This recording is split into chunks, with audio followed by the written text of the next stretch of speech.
So what is it that a contract really does? Well, a contract at its heart regulates risk distribution.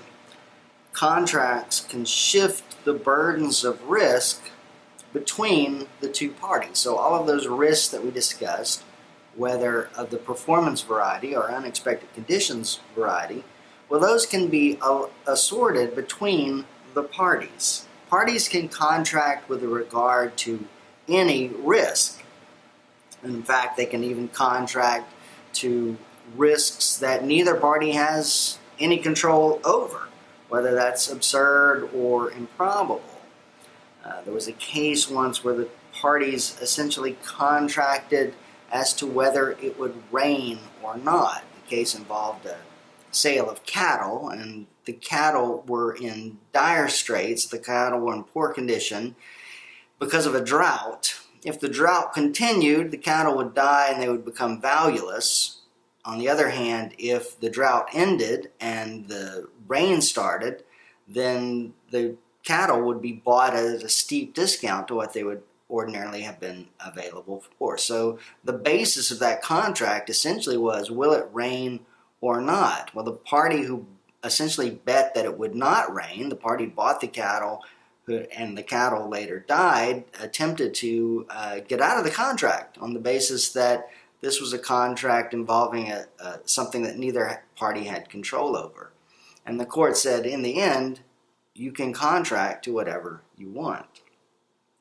Now, contracting systems have to also provide for remedy for the violation of the contract. So the contracting system can set out the rules for how the contract is to be performed or how the risks are to be assigned. But in the event that there is a problem, then the contracting system, and that's ultimately what we're talking about here, contracting system, has to provide a remedy for that. And one of the things we'll be focusing a lot on when we talk about contracting system is what are the remedies available. Now, a contract is formed when any of the parties, or when one or both of the parties makes an enforceable promise. Contracts are essentially enforceable promises. So there's really two aspects to a contract. It's not enough that there is a promise, because the law will not enforce every promise.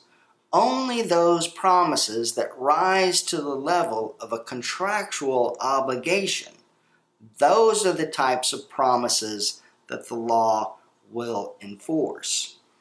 So there's always these two elements. I promise to do something.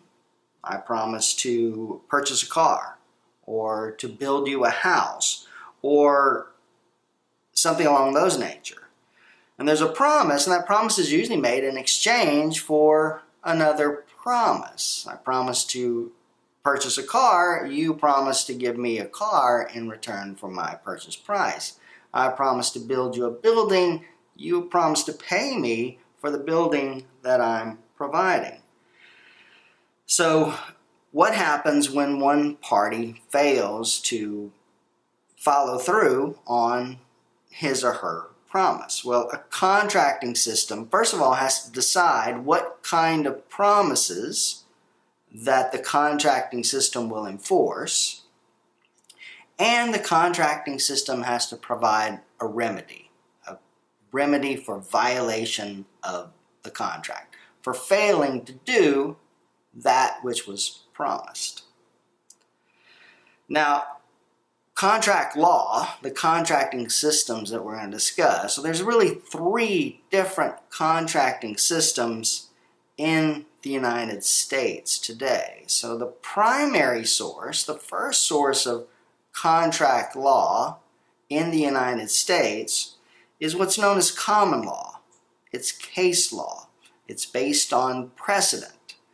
There may be statutes involved, but for the most part, the common law involves cases, case law.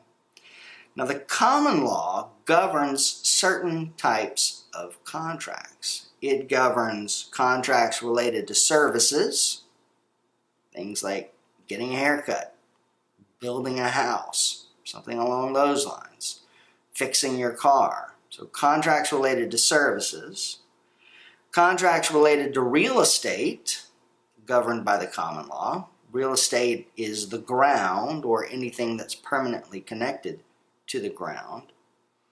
Contracts for employment tend to be governed by the common law. And finally, insurance contracts are usually subject to the common law. So the first contracting system that we're going to discuss is the common law. And this is probably what you talked about in your first legal studies course, your introductory legal studies course. You usually study common law contracts. Now, there is another contracting system, and I've made reference to it before, and it's known as the Uniform Commercial Code. And the Uniform Commercial Code governs contracts for the sale of goods. So when a good is bought or sold, that falls under a different body of law, a different contracting system. And generally, for most states in the United States, that contracting system would be the Uniform Commercial Code, the UCC. So the UCC is what governs any sales transaction where there is a good being purchased and sold.